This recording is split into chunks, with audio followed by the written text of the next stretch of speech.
Live, Laugh, Larceny discusses true petty crimes that may be disturbing to some. Or could be easy listening to all you psychopaths out there. All stories are based on actual events, but details may vary. Listener discretion is not advised.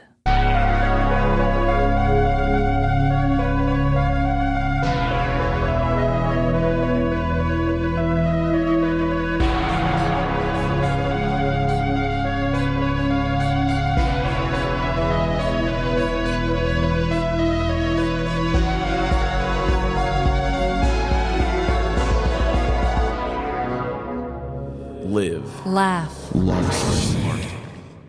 Welcome to Live, Laugh, Larceny, the show that takes a bite out of crime, but then awkwardly chews it while making eye contact. This is Trevin. And I'm Amanda. That was a cute one. I liked that. Thank you. So, Trevin, what is your dreadful dilemma this week? So this week, I was running late for work, but that's nothing really different because I do that a lot. We've talked about that before. Mm-hmm. I don't even remember what happened. I know Mabel was kind of acting up and slowing me down and whatnot, but I was on my way to work, and this was one of those times where I'm almost always late. I only text my manager to say I'm going to be late if I know I'm going to be a certain amount of time late. What's your cutoff? If I hit the 5-minute point, Oh, okay. I'll say something. Okay. And that's only because the old manager got on to me for being 30 seconds late once, and so it's just stupid. Oh my God. So I texted this manager, and I also got a new one recently too, so I don't want him to be reminded of my lateness. If I can sneak in most of the time, it's fine. Right. You don't want to constantly be like, I'm late. Right. For a very important date. And to look back through the text, you have the proof, so I don't want that either. Exactly. Don't put it in writing. I texted him, and he texted back and said, yeah, that's okay. A few other people are late too. Okay. And I thought, that's weird. I'm late on my own, but okay. So I was going, and right when I was getting a couple miles away from my work, I hit a complete standstill on the highway. Oh, God. And I was like, oh, this is why other people were late. Not too big of a deal. Being part of the crowd being late was okay because that actually made me more believable and less like I was screwing around. Totally. But when I was looking back through Facebook the night after, I saw a little thing from the KC Star and a bunch of other Kansas City news websites that said that the HBO show The Last of Us was actually using the highway to shoot scenes for the TV show. So 435 up on the Kansas side plus over on my side north of the river were both stopped at different times because they had one of those cars driving with the big cameras on the back that was shooting the countrysides and shooting the cityscape and everything. Nice. So they just stopped traffic so that one lone car could drive and do those shots. Huh. Interesting. I wonder why they chose Kansas City. I don't know. It's probably easier to shoot. Do you them. know anything about this storyline? The Last of Us is actually based off of a very popular video game. Oh. Which any of our listeners, if they're horror fans or horror video game fans, I'm sure they know it. It came out for PlayStation a while back. There's 2 of them now. But it's considered like one of the best video games ever. Oh, okay. See, I had no idea. So them making a TV show of it's a pretty big deal. The guy who played as the Mandalorian is the main guy in it. Oh. But now, a couple days after that, I got stuck in some traffic and I was just like, I wonder what HBO is doing this time. It's almost like when your mom tells you no and then you get a treat, even though she said no, then you think every time she said no, she's going to still give you a treat. Yeah. Now every time I'm in traffic, I'm just thinking, what big Hollywood blockbuster is causing this one? Even though really it's probably just some idiot. Yeah, or a wreck or we are something. not in LA, friend. No. We are in Kansas City. This is the one time I get, and I'll never get it again. Holy crap, though. What a cool thing. You could have been like an extra in the distance, maybe. Well, it's a zombie show, so I'm then sure no. that's why it was blocked. Yeah. So no cars were there, and so no other humans were in the shot. Yeah, okay, that makes sense. Yeah. They aren't going to have like the traffic. Like you pan away and there's just all this traffic. Yeah, they're like, how desolate is this place? That'd be really pointless. You're right to Yeah. block off the road. But you were this close, you know? Yeah. Like you were so close to the action. I could smell Mando. Even though I'm sure these were all just extra shots that he probably wasn't even in Missouri for. You know what? Still counts. And also, that is really dreadful. And I'm really sorry because now, yeah, you think that something amazing is happening every time you're in traffic. And most likely, it's probably not something that's amazing. Yeah, it's just going to make me late to stuff. The positive, though, is that you weren't the only one and that it was for something cool. Yeah, that's the one thing is like, I do feel kind of cool about it. So I also have a dreadful dilemma. I believe I've talked about this a long time ago when I first launched my murder mysteries. I don't even remember when that was. And I'm not saying this just to like give myself a shameless plug about my store. It really is a dreadful situation. So I make murder mystery parties. I've been selling them. Honestly, I've gotten a decent chunk of sales recently. Yeah. And this is your time. This is my time to shine. It is spooky season. And yeah, no, it's been going really good lately. But along with getting a lot of orders, I've been also getting a lot of messages asking me questions about the parties themselves. Oh, no. And I got a message the other night, and they wanted to purchase my Death by Disco one, which you have done. You've done all my murder mysteries. That one was my favorite one, but that's just because I did the best for that one. Yeah, you were so good. So, and honestly, the Death by Disco one outshines my 20s themed one. They aren't even comparable. Everyone loves the disco one. I don't know what it is, but that's fine. But this lady messaged me and she was like, "Hi, I had a question. Is this murder mystery game appropriate for teens?" And I was like, so I wrote her back and I was like, "Oh, thanks for reaching out. I have had people buy this for teens in the past, but I do want to tell you that there are some inappropriate things, in the storyline." Yeah, don't you have like a ratings list next to it that says talks about drugs and something like that? Yep. I have the whole thing written out in the notes, but people don't always read. Right. But no, I have it rated. I have every single thing listed in there that someone might think is inappropriate just because I don't want them to buy it and then be like, "What the hell?" And I'll be like, "Dude, I said this up front." But I again reiterated, I was like, well, there's fake drug usage. There is a adult movie star as a character. There's a threesome mentioned. And of course, someone gets murdered. And the lady wrote me back and she was just like, "Oh, this is for a teens youth group." And I was just like, Oops. yeah, this might not be the game for you.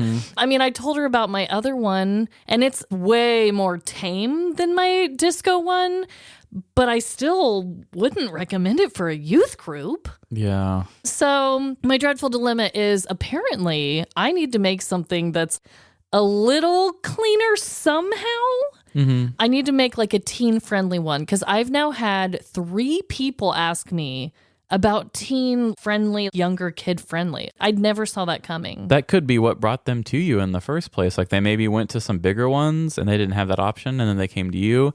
Yeah. Which, I mean, I know you're not like the top of the charts yet. Yeah. But that could be something that really sets you apart having that. Yeah. So I've gotten asked to do a teen one. I've gotten asked to do an all-girls one for girls' trips and bachelorette parties. That's a good one. I've gotten asked to do that one a couple times as well. So those are all on my, future goals for ones. But yeah, the teen one I never even would have considered doing, but now I feel like I have to because clearly there's an audience for that. It would be good to do one specifically for that, but Yeah. have you ever thought about just having a PG-13 version and an R version or something? Like kind of just switching out a few different things and being like, that's digital only or something? That's true. I could. I really could. That would be a hell of a lot less work for me. Yeah. And I also do have my Christmas one coming out, which that one is definitely geared for family and friends to do together. But yeah, a lot of people want a teenage one just for teenage groups and birthday parties and stuff. So I really got to think about that one. Yeah, it's not a bad idea. It might be a pretty good mark at the corner. Yeah, but I just thought that was funny. I'm over here telling this lady about, sex, drugs, and rock and roll, basically. She's like, "It's for a youth group." And I was like, "Oh, no, I don't think so." I'm sorry, sister. I shouldn't have said that.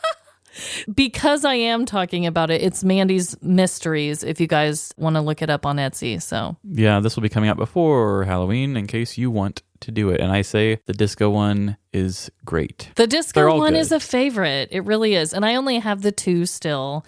Obviously, I wanted to have more out by now, but life happens. But there is a Christmas one coming. I'm going to try and get 2 Christmas ones done. Nice. We'll see.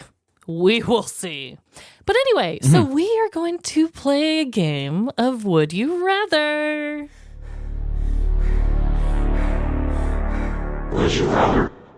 Yes, and I would rather you go first. I'd rather go first as well, then. How agreeable. I just want to get along this episode, Trevin. I know we're always fighting. Yeah. Sorry we make you guys sit through this. Oh my God. So I'm actually really excited about my Would You Rather question this week.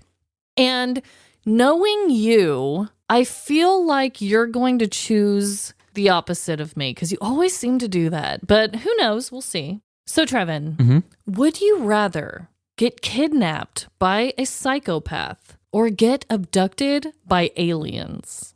Ooh, that's fun. I mean, it's not, but I would probably go with... I don't know. You see, I have two ways of thinking about this. Yeah. The psychopath, I can maybe escape, and if I run out of his house, I won't be floating in space. Right. Uh-huh. Yep. I can't really escape aliens. But then again, if I'm abducted by aliens, they could give me cosmic truth. And who doesn't want that? I have been searching for it my whole life. I almost was just like instantly psychopath, done, send it. Yeah. But now the alien thing, I guess I'll go with the alien one. Damn, I really thought you were going to go with the psychopath one. I really did. Because of that exact thing. I thought you were going to be like, I could outsmart a psychopath and then I'd be on solid ground. Yeah, I probably could. That is the smart way of looking at it, but it would be kind of nice to at least know that I have the answers and a higher truth. Oh, yeah, for sure. Even if I end up being dead right after they take me. I don't know. I agree. I would rather be abducted by aliens. Yes, it's a whole new world. It's a whole new experience. There's not really any way you could get out of it and go home. That is the one negative. Unless they just choose to blast you down to Earth, you're there. But I don't know. I feel like aliens would probably be nicer than a psychopath. I would think so. Hell, I bet a lot of aliens are nicer than people at the supermarket. Exactly.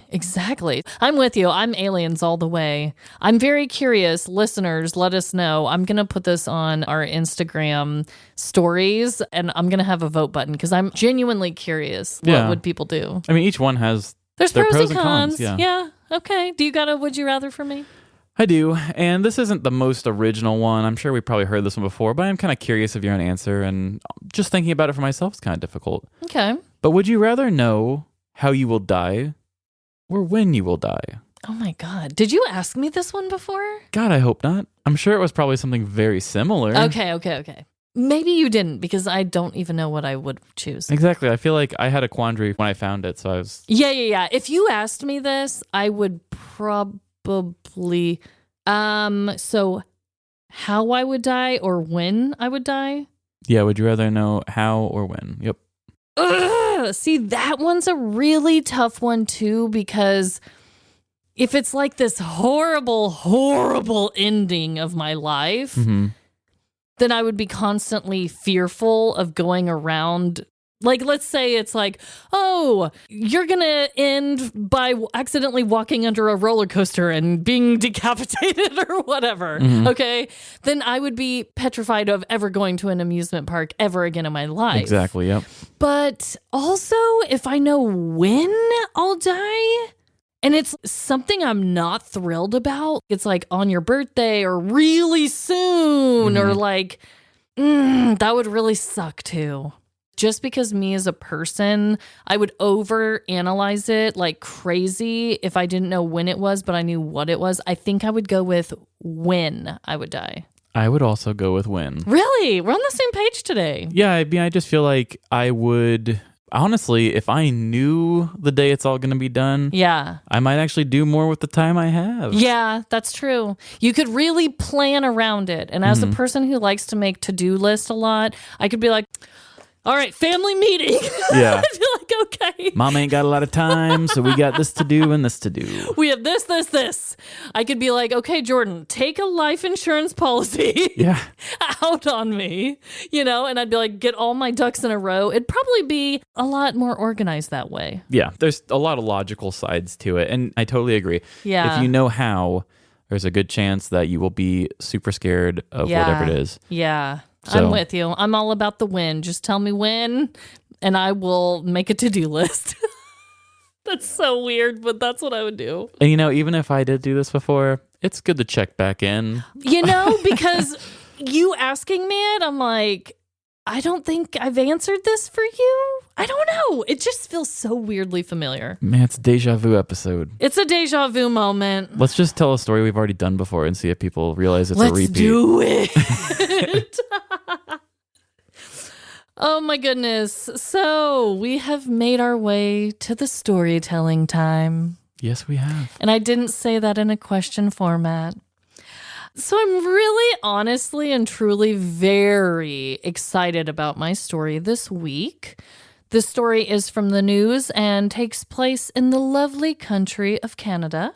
Ooh. Which I think we've both done a handful of Canadian tales. The woman who spoke French about setting up the robbery was in Canada. Oh, okay. Yeah. I can't think of all the ones I've done in the past, but I know there's been a handful of really solid stories from Canada. Mm-hmm. But no names of those involved in this crime have been released, so obviously just going to say that up front, totally making up the names. And here we go. While many things are uncertain about life, aging isn't one of them. We will all grow older with each and every year that passes. Our backs will ache, our looks will fade, and we will conveniently forget distasteful family members' names. Hey, shithead, pass the potatoes. It isn't all bad, however. As we age, we also become wiser, have more wild stories to tell, and generally just not give a fuck about what people think. Mom, Grandma's skinny dipping in the pool again. It can be a freeing experience. But for those who don't handle their IDGAF attitude properly, it can become a slippery slope.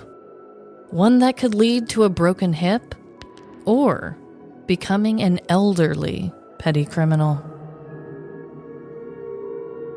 Ever since the day Patricia was born, she got everything she ever wanted. Being an only child, her parents waited on her hand and foot.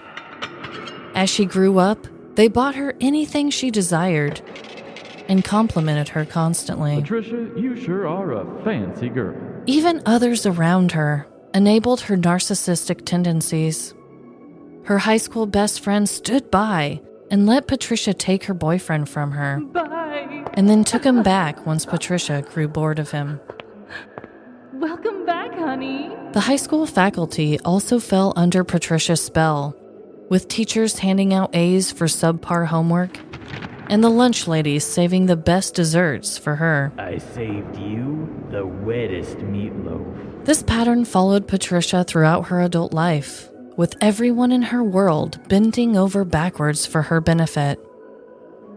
So imagine Patricia's shock when she began to age and her children grew tired of taking care of her.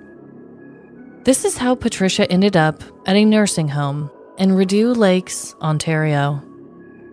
Although she found the nursing home to be depressing and reeked of old lady perfume, Patricia saw an opportunity there. Everywhere she turned, there were residents wandering the halls aimlessly without purpose. Where am I going? Even some without pants. They needed a strong leader of the pack, a queen bee or HBIC, and Patricia was more than okay with filling that role. She quickly formed a posse with Doris and Judith becoming her right-hand women. She chose them specifically out of all the other residents, Judith for her strong build, and Doris for her gullible mind. I'm the silly one. This gave Patricia her very own personal bodyguard and hype woman. The three would roam the nursing home, walking slowly with the AC blowing through their silver hair.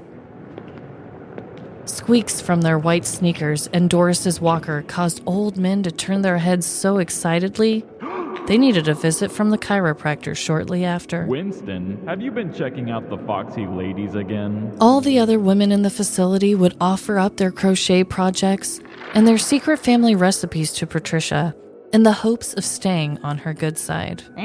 What else you got? When it came to the activities at the nursing home, Patricia dominated them all. She was the most aggressive balloon volleyball player there and remained the undefeated chess champ for years. Suck on that! But her favorite activity of them all was bingo. Patricia was addicted to the thrill of the game, sometimes playing 10 bingo cards at a time. She even had her very own lucky chair in the bingo hall that she sat in each and every game. Even if she made it to bingo late, everyone knew to leave Patricia's seat empty and prepared for her. Things were going well for Patricia until a new resident named Norma moved into her facility. Norma had a welcoming smile, played the piano beautifully, and looked a full decade younger than Patricia. She was thoughtful and giving. Here you go. But worst of all for Patricia, she wasn't a pushover. Norma was the one person that Patricia couldn't intimidate into respecting her, no matter how hard she tried. Oh, bless your heart. Norma had even formed her own posse of sorts, with the likable Pauline and the saintly Ethel by her side. Patricia had to up her blood pressure medication the moment Norma stepped onto her turf. Tensions continued to build between the rival granny gangs, leading up to a cool February afternoon in 2019. It was almost time for Tuesday bingo, as residents filled the bingo hall and took their seats. That is when Norma and her crew entered the room and took their places at Patricia's table. Right here looks nice. As Norma pulled out Patricia's seat, the other residents began to loudly whisper to each other. Doesn't she know that's Patricia's chair? Said one resident. She's a dead woman, said another. But Norma appeared unfazed as she organized her bingo cards and put on her reading glasses. The first round was about to begin when the doors to the bingo hall opened loudly and Patricia's crew walked in. They slowly and confidently walked over to their table until the two gangs were face to face. You must have dementia if you think this is your bingo chair. Ha! Patricia laughed as she glared at Norma. But Norma remained seated as she replied, There are plenty of other open chairs. Why don't you sit? We wouldn't want you to have a heart attack.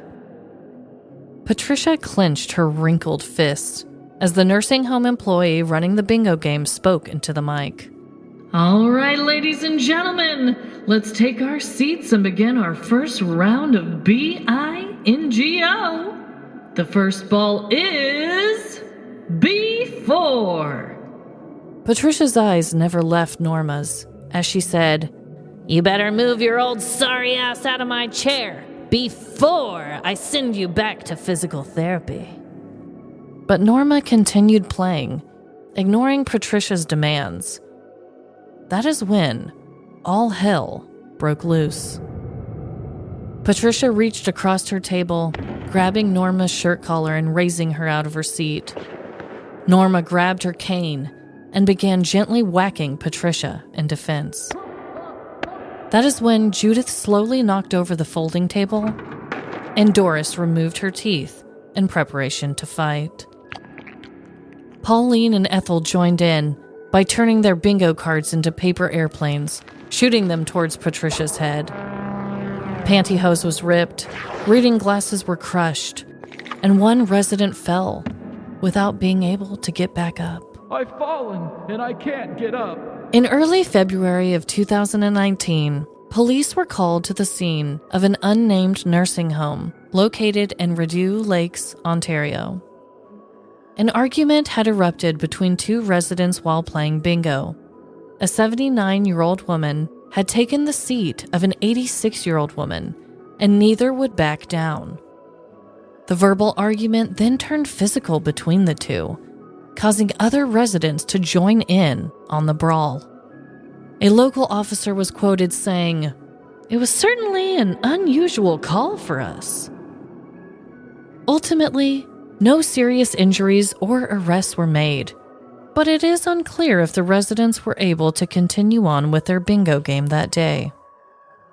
Aging can indeed make us wiser, better storytellers, and not give one fuck about anything. But if we're not careful, we may find our old wrinkly asses throwing down in a bingo hall. So as we age, may we do so gracefully and peacefully, because no game of bingo is worth breaking a hip over. Oh my damn.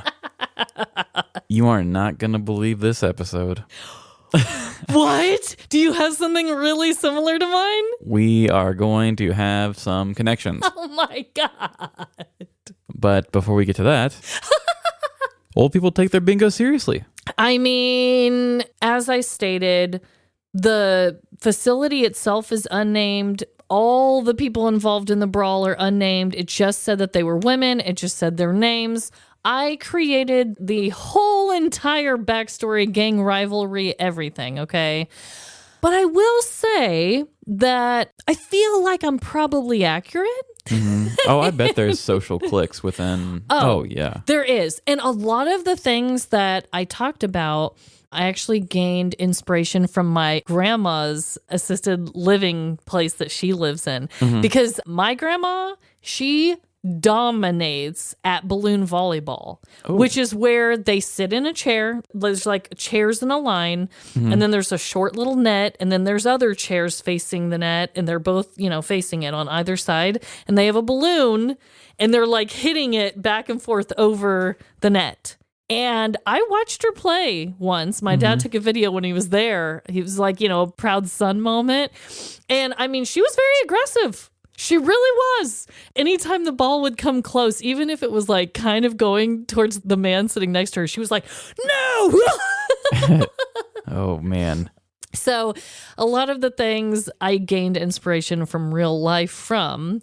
But yeah, nobody was hurt. That's why when I was creating the fight, I was like, how can I make this seem really intense, but it's all kind of ridiculous stuff that they did because no one got hurt. Right. I mean, that's kind of our show, making it sound intense when it's not. I was like, okay, these people are not young, all right? Right. And they're fighting. So you would think that someone would get hurt, even if it was a tiny, tiny little fight. So I was like, okay, I can't really have anyone like slap someone or do anything. There's no details anywhere also. How did they get away without even giving the name of the place? Yep, it's That's an unnamed wild. place. They just said the name of the town. It was basically every single article that I found was the most basic, bare minimum of information. It was just, again, one of those stories where it was like, old folks fight over a bingo game. But the headline's the joke. No more for you. Yeah, but no information, no matter how many. And tell me, I looked at a ton of articles. They all said the exact same thing. I got as much detail out. That was an actual quote from one of the officers. They said it was a very unusual call. Not surprised. And that nobody was hurt. So that's why I did the paper airplane thing and how she gently whacked her with her cane. Gently. Yeah, it was probably all very slow motion, I imagine. I was like, if no one got hurt, what were they even doing in this fight? Wow. Hurt feelings. Yeah, exactly. Exactly. I think it was a pride and ego thing. And because it was the older woman who had her seat taken, I made sure to make that part of the story, how Patricia was jealous that Norma looked a decade younger than her and all those things. I tried to bring in the facts as much as I could. Yeah. Yeah, that's kind of the thing when we get those headline ones, and those are fun. Sometimes it's fun to just completely write 90% of it and just know that you have one end goal. It just has to end in this fight or something like that. Yeah. Because that's obviously the newspaper, people find that to be funny enough to put it in there because that headline is just a fun, quick punch joke from the throw into their newspaper. So it is fun to do that. But yeah, I'm not surprised by that. I mean, and plus another thing too, some old people are just very set in their ways. And if somebody ever steps out of that line, it just irritates them. So I'm for sure. You reach a boiling point when you are an old person dealing with another old person who maybe does something a little differently than you. Yeah, and I mean, when I told my husband Jordan before coming to record the other night, I was telling him like what story I was going to do, and I was like, "Oh yeah, it's about, two ladies who live in a nursing home and one of them took the other one's bingo seat." And he was being dead serious, and he was like, "Oh, you don't mess with another woman's bingo seat." Like he was just like, I bet not. And I was just like, "Oh, do you not? Okay." But he was like, "No, like I totally get it. That's her chair." And I'm like, "Okay, noted." That's like if somebody told me like Friday night pizza night's canceled. You know what I mean? Like they look forward to that bingo thing. I say that and I don't have pizza on Fridays, but it's exciting when I do. I know. I was like, "Okay, where's my freaking invite to Friday pizza night?" It's that one thing that it's always a constant. It's always going to be there at the same time. You look forward to it. And if you're any bit competitive, it makes it even more, unmissable. And even when we age, and we become wiser, there's still things. We're still humans, okay? We still have our own little conflicts and our own little things that we're set in our ways about. Yeah, petty does not have an age limit. Oh, petty doesn't age. No. It really doesn't. Just like wackadoo knows no gender, petty has no age limit. That's so good. A grandma is not afraid to do something and throw down over a bingo card. I mean, I was just telling my family today, I was like, I'm okay with being that grandma that's like, a little too honest, but I want it to be like in an endearing way and not like a mean way. Yeah, not like, oh, should you really be having that dessert? Yeah. No. Like, I don't want to be a body shaming old crank, Mm-hmm. But it is kind of fun when like old people are just so open-minded, but it's over very chill things. Like they're very like, "Oh, wow, look at that over there," Like, Mm-hmm. I can't think of a good example. You were well on your way. That was the worst example of all time. But yeah, you know what I mean. Worst improv podcast award goes to... I would gladly accept that trophy. They're like, "Wow, you did it. You did it. You're well on your way. Wow. Great job." So anyway, Trevin, I'm going to stop talking. Do you have a story for me? I have a story too, and it's not going to take much for anybody to see our connections here. Man. I don't know how we do it. We both had kiddos in our last one, and are you telling me we both have old bingo players? Oh, you'll see. Okay, I'm ready. So this story is from the news, and I deal a lot with handling expectations in life.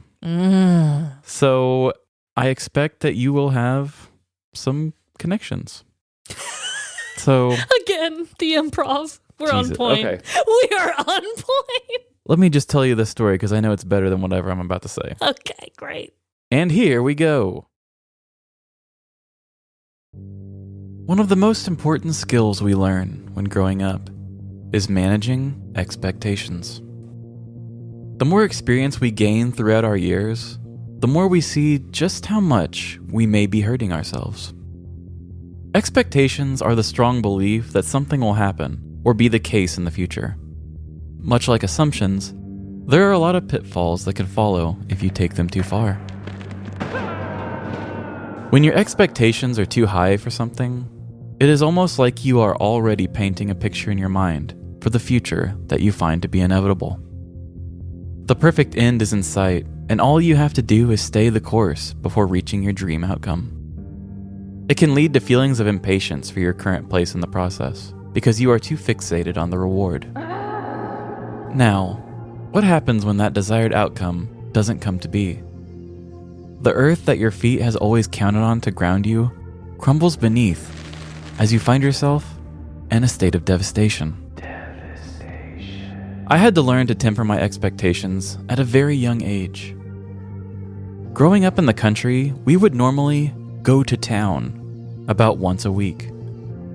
For us country folk, going to town was simply just going to the nearest city with a Walmart. So if you only did this once a week, you had to make it count. My mom would always have grocery lists made, and the whole day would be planned to a T. There was no leaving the house all willy-nilly and without an agenda. If you messed up and didn't get the thing you needed, I guess you just do without until next week. You're not going to drive 30 plus minutes to get it on a non-going to town day. The beautiful thing about going to town was that in our shopping town, there was a Blockbuster. For our younger listeners, a Blockbuster is where you would go to rent videos or video games. Basically, it was a red box that you can enter. Oh, yeah. Every time we would go shopping, I would ask nicely, "Can we go to Blockbuster?" To me, it was a no-brainer. We go once a week, so if we get a game for me to play this week, we can just return it when we go to town next week. Now, asking nicely must have worked one of the first times I tried it, because every time I would ask after that, my mom would say no. However, as my family has a weird sense of humor or teasing nature with one another, I just assumed that my mom would do the right thing and stop at Blockbuster. Riding in the back seat of my mother's gray Ford Aerostar van, surrounded by groceries, my eyes would fixate on the blue-roofed building. "There it is," I would say to myself. I asked nicely, and I was good during our shopping trip. I wonder what game I'll get. But as my head would start to turn while keeping my eye on my prized location, it had become more clear. My mom wasn't going to stop at Blockbuster. I can't tell you how many times I looked back at my fair Blockbuster with longing eyes as it slowly disappeared out of view. Thanks to these weekly practices, I had learned the ways of disappointment at a very early age. And honestly, I think it was probably for the best. Now, I don't leave as much up to chance and let my pesky expectations build me up, just to let me fall further down. My expectations stay low, because nothing is better than being pleasantly surprised. This story will revolve around one group of people's very high hopes, and will show you that expectations can be criminal. Alexis and Hector were two brothers living in Bensalem, Pennsylvania. Being a couple of ragtag dudes in their mid to late 40s, they didn't have a lot of friends. Anytime things wouldn't go their way, they were quick to pick on someone weaker than them, whether it be with mean names Hey, dick butt. or wedgies. To some in the town, they just assumed their tough guy personas needed a healthy diet of tormenting and intimidating to survive. While more sophisticated thinkers could see that these two just needed a hug. There. The only soft spot the two seemed to have was for family. Even if someone was picking on the black sheep of the family, liberal Marty, they were quick to step in and fight for his honor. They generally didn't understand anything about his life or why they were fighting, but they did it anyway. The two brothers shared the same macho sense of honor for blood relatives. And let's face it, they wouldn't turn down the chance to settle things using fisticuffs. Put up your dukes, dickweed. Finishing their shift at the tough guy plant, Alexis had an idea. "Hey Hector, all of this lifting heavy objects and relocating them to another part of the building has me needing to protein up." "Hell yeah, brother," Hector said. "That's all part of the working at the tough guy plant. We just move heavy things back and forth 5 days a week. I love it. Now where do you want to get that protein?" Alexis gave Hector a masculine side eye and uttered the best suggestion a person could ever have at the end of a hard work week. "It's steak night at Golden Corral." Hector immediately dropped his armful of heavy objects in a dramatic reaction. "Fucking red meat. Let's do it." The two quickly jumped onto the GC app and made themselves reservations. They didn't want to take any chances with losing a table on the most hoppin' night of the restaurant's week. "We should invite our brother, no-name Jimmy," Hector suggested. Alexis squinted his eyes and nodded in agreement as he changed the reservation from 2 guests to 3. They tried to include their third brother to as many gatherings as possible, even though they really didn't know too much about him. A couple of hours later, the 2 tough brothers waited at the entrance of the restaurant, wearing their best Friday night attire, as no-name Jimmy arrived. "Yo, are you ready to have your nuts blown off by this 5-star dining experience?" Hector asked no-name Jimmy. No Name gave a cheesy smile and said, "Would you stake your life on this being an unforgettable meal?" Haha. Crickets. Hector did not get the joke at all. I said that the food was gonna be good. What more do you want from me? God, Hector said, wondering why he even invited his third brother in the first place. The three got seated and made their drink orders. Pips. I'll have a water with lime. Okay, plates are up by the food, and make sure to take advantage of our delicious steak night, the cheerful hostess exclaimed. Alexis straightened his shirt while signaling his brothers. Let's ride, he said, as he turned and led the way. The three walked with a purpose. They were on a mission for steak, and nothing was going to stop them. But just as they left the aisle of tables, that's when they saw the most disheartening thing of their entire lives. There was a long line to the steak. Well, it looks like we have a bit of a wait, No Name Jimmy said. The two brothers who had names looked at each other in disgust. Time moved on slowly. It felt like hours had passed as they watched people slowly approach the steak serving window and get a slice of meat put on their plates.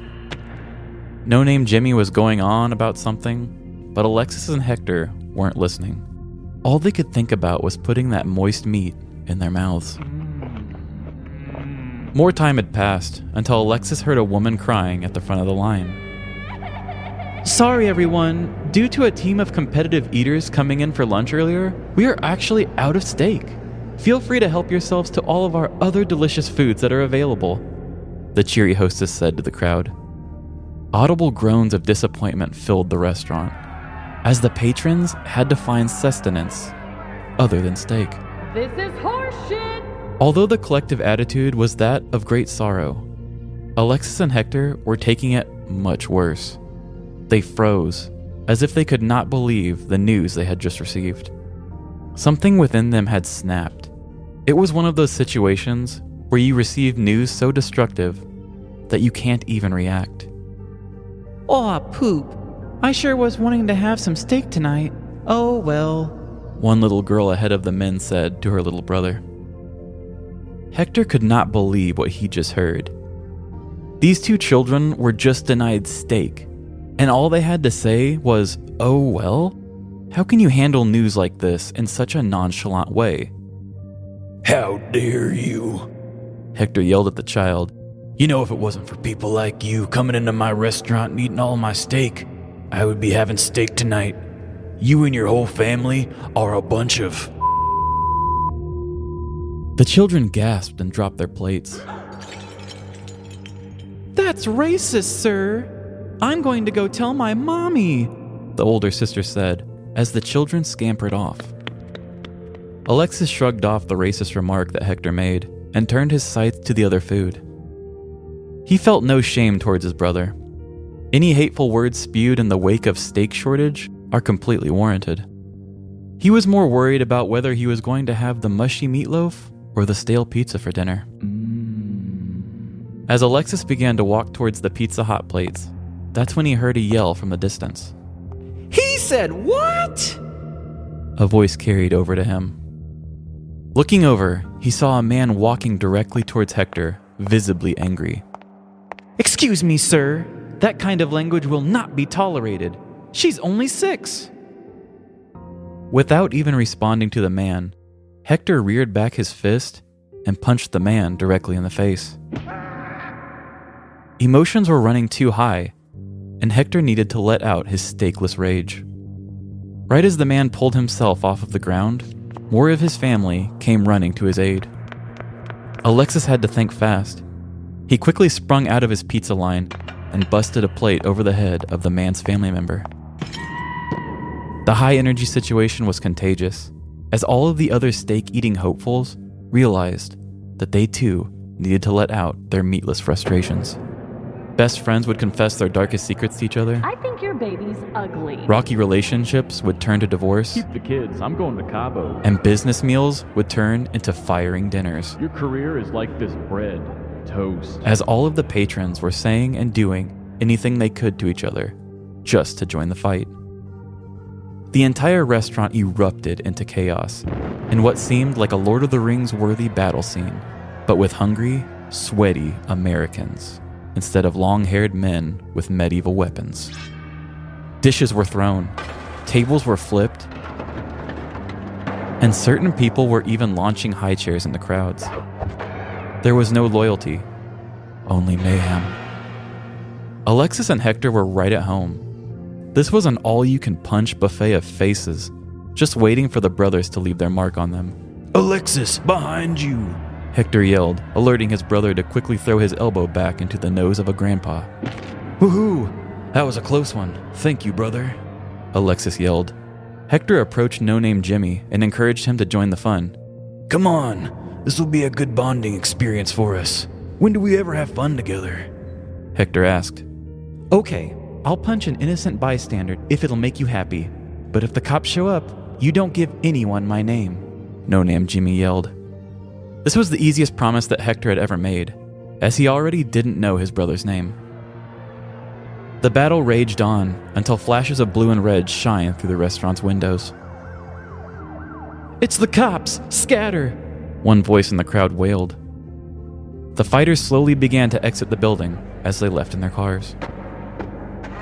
The police officers ran into the restaurant to find both Alexis and Hector destroying plates, yelling racial slurs, and trying to fight the waitstaff. I'm gonna tip you my right fist. In January of 2022, a massive 40-person melee broke out at the Bensalem, Pennsylvania Golden Corral. The brawl was kicked off by brothers Alexis Rios, 46, and Hector Rios Rodriguez, 49, using racial slurs and mouthing off towards children who were in the line for steak. Allegedly over a steak shortage, the children's family came to confront the brothers as it turned into a physical altercation. From there, other patrons joined in, causing what the police consider the largest brawl in recent history. Cell phone recordings of the incident surfaced online, showing at least 40 people involved, with patrons charging into groups of others using restaurant furniture, while others threw high chairs and tables. As the police showed up, most of the restaurant goers left, but the brothers who started it all were too worked up to leave. They were very offensive and took quite a bit of time for police to calm them down and get out of there, Public Safety Director William McVeigh said about the two. According to the investigations, both of the brothers were mad over steak. While at the restaurant for dinner with a third brother, each brother was arrested with a single charge of summary disorderly conduct. None of the participants who left before the police came in were given charges. As for injuries, no injuries were reported for any guests, and only minor injuries were reported for the restaurant staff, who Golden Corral later came out and said acted very courageously in trying to separate the crowd. There are two very important things we can learn from all of this. One is that you never come between a man and his meat, and the other is to never let your expectations get too high. You can argue that the two brothers weren't the only ones going into this specific evening expecting some good old steak. Although I'm sure the racial slurs and rude words towards children were pretty triggering for any onlookers, I can't help but feel that the steak shortage played a huge part in turning the entire crowd into bloodthirsty hellions. So keep your expectations low, and don't let things that are out of your control have such a huge effect over your moods. Because beef should be on a plate, never between two people. That might be one of my favorite ending quotes, and I don't even eat beef, but that was just really cute. Thank you. I actually had that line when I was writing it. I was like, I have to shoehorn and make this work, and I'm not even sure how. It took forever for me to get the wording right. I like that. I like that a lot. Well, clearly, both of our stories had brawls and had tables flipped and had groupings of 3 people. Mm-hmm. Whew! But just massive brawl, what's the chances? I don't know. We've never done a massive brawl story before. And then we both do our first together? That is so weird. No, that is wild. Like you did the group of kids doing the hazing, and I've done like the group of kids in the mansion and stuff. But yeah, we've never just done an all-out brawl. Yeah, big old group fight. Love that. Group fights and tables were flipped on both. As soon as you said that, I was like, tables were flipped.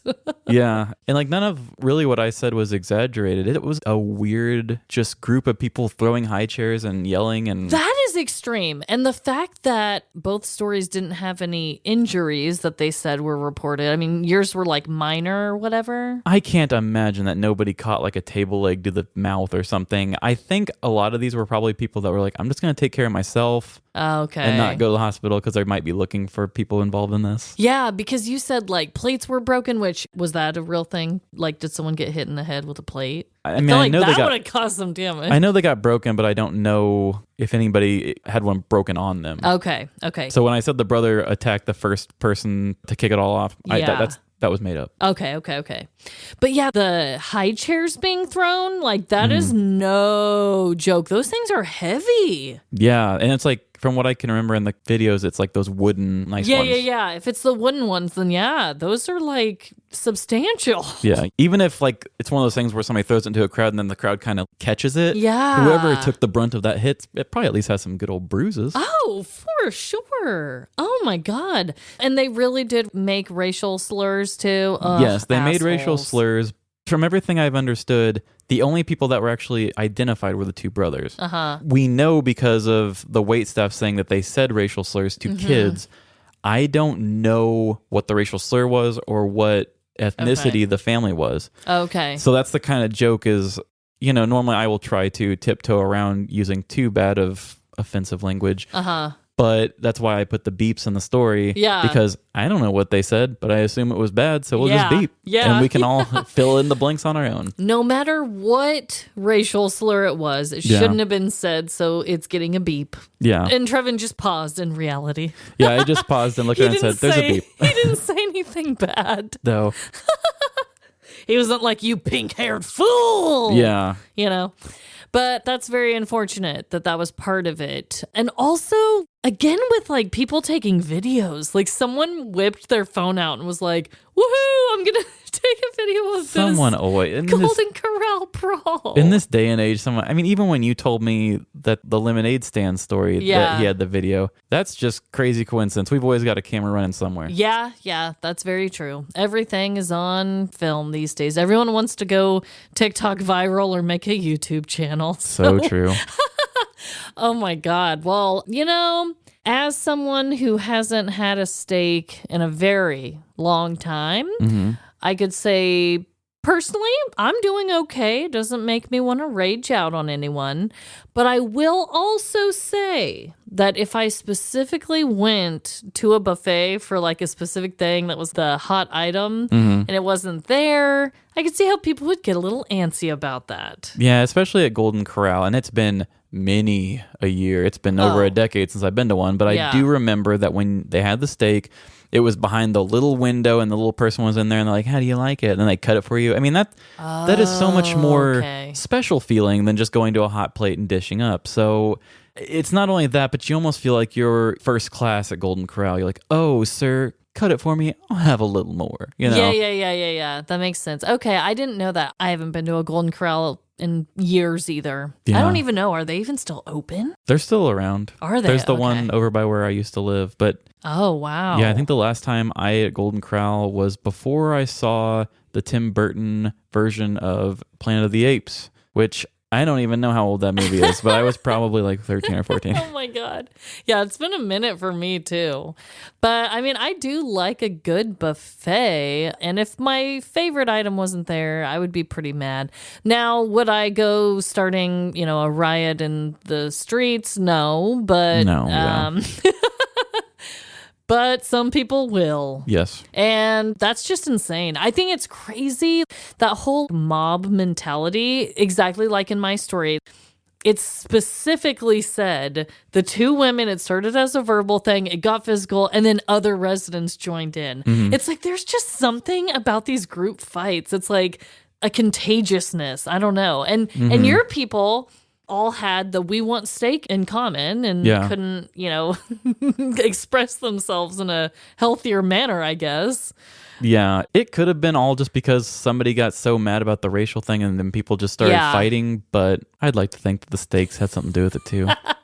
I think that we have told enough stories about hunger being a leading motivating factor that it definitely played a part. Not to say that it was the main reason. I could obviously see how whatever the men said could set someone off, especially if it was said to kids. Right. Now, don't get it twisted. Yes, I won't start a fight over steak, but will I start a fight if you say something disrespectful for my kid? Yes. Yeah, especially something race related from two men in their 40s to a like 9-year-old or whatever, 6-year-old. Oh, God. You mess with my kids, it is going down in a golden corral. Yeah, it's going down in a golden corral. I like that. But and I also don't know that they're tough guys. I just assume that if they're going to pick on kids and then fight people in a golden corral, they probably think they're tough guys. Yeah, and okay. The voice that you did for Hector had me just dying in this corner. I mean, I told you, I don't know if you're going to cut that out. I mean, obviously you are because we were talking in the middle of your story. But every time you did that voice, it was like I was eating a sour candy and my eyes were like rolling around my head. It was really something. I don't know what, but I've never heard that voice from you and it really shocked me. It was supposed to be a lot more dialogue driven where I was just making it fun by the things they were saying. But then in the moment, I forgot I don't know two different tough guy voices. So then I went Macho Man with Hector, I guess. It was very Hulk Hogan-esque. I enjoyed it quite a lot. Thank you. I realized quickly also telling my story, I was like, oh, I have to do 2 older angry women voices. So I just tried to make one more gruff and one a little more proper and, but it's hard to do in the moment. It really is. When we give ourselves these speaking parts, we don't like prepare these voices, you know? I mean, I don't. If I wrote it right before we recorded, maybe I would think about it. But a lot of these I kind of write a week ahead just to be ready. And by the time it comes time to read it, I forgot. Yeah. Whew.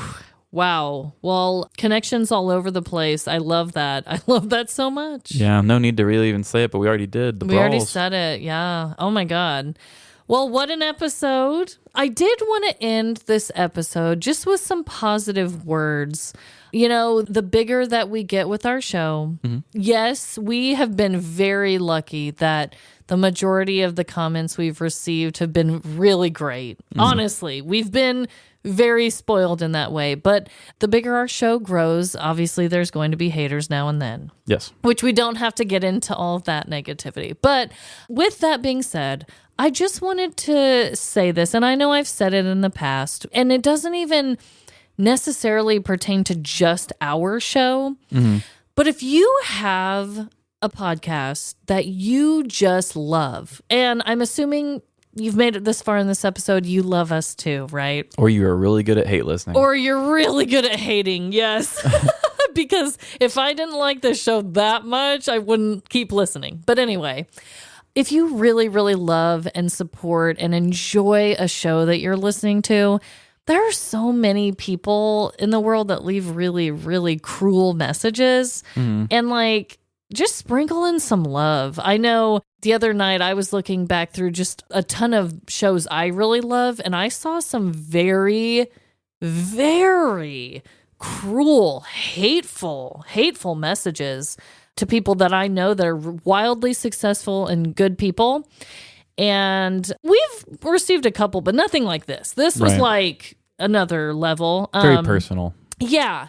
I immediately just was like, okay, no. There's so much negativity that I'm seeing. And I went around and I left a bunch of 5-star reviews on Spotify. And I just encourage everyone out there, just try to outweigh the bad and leave something good, even if it's not to our show. Just look at all the shows that you listen to each and every week and just leave them something nice to look at. Because I know that Trevin and I look at our stuff, and I guarantee you that other shows do. Even if they're bigger, they might not see everything, but those mean comments just land a lot harder, and it's really nice to be uplifted again. Yeah, and like Amanda and I have talked about, like with restaurants and stuff, people only want to talk to the manager to say bad things. Nobody ever wants to say nice things. I'm not saying call the people's manager and tell them that they're doing a good job. I mean, it probably would make people feel good. Yeah. But I mean, we're just regular people. This isn't my job. I'm not a millionaire from doing this. It's something that I work around my other 40 hours to do. And it's a passion. And people like us and most of the people you listen to, unless you're listening to really big ones. Yeah. It is a labor of love and a passion, and it can be scary at times. So it really does brighten everyone's day to hear the good things and to see the good things. Absolutely. After seeing all that and Trevor and I having some discussions last night, I was just like, God, there are really people out there that really want to just tear others down for no reason and like very personal ways. So yeah, like what Trevin said, we're just normal old people, just like you, who just had a fun creative idea, and Trevin's amazing at audio. And so here we are doing this show and genuinely loving every second of it. That's another thing we recently talked about, is just how much we both still, after all this time, get excited and love doing our show each and every week. And we really do have a great support system of people who will message us almost every week and send us love. And I just want all of you that do that to know that you mean the world to us, and we really appreciate it. Yeah, we are happy to have all of you. Yeah, but have a great week, and just remember, no matter the crime, big or small, in the end, we're all doomed. Doomed and keeping the beef on our plates. Bye. See ya. I could flip a table. I am so excited that you listen to our show. And if you really love meat, you should probably follow a page that shows a lot of cool food pictures. But if you like this show, you should follow us too on social media: Instagram, TikTok, Twitter, Facebook. Live, Laugh, Larceny. And if your grandparents have a petty crime story that they have done back in their day or in their current day, you should email us at livelaughlarceny@gmail.com. And if you have a helpful and positive review, please leave us a 5-star review on Spotify, Apple Podcasts, or Good Pods.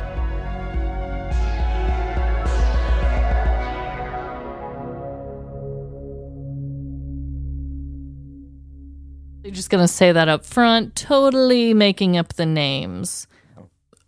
Oh. Trevin hates. Ending clip. I know. I feel like I always give you at least one. Jesus.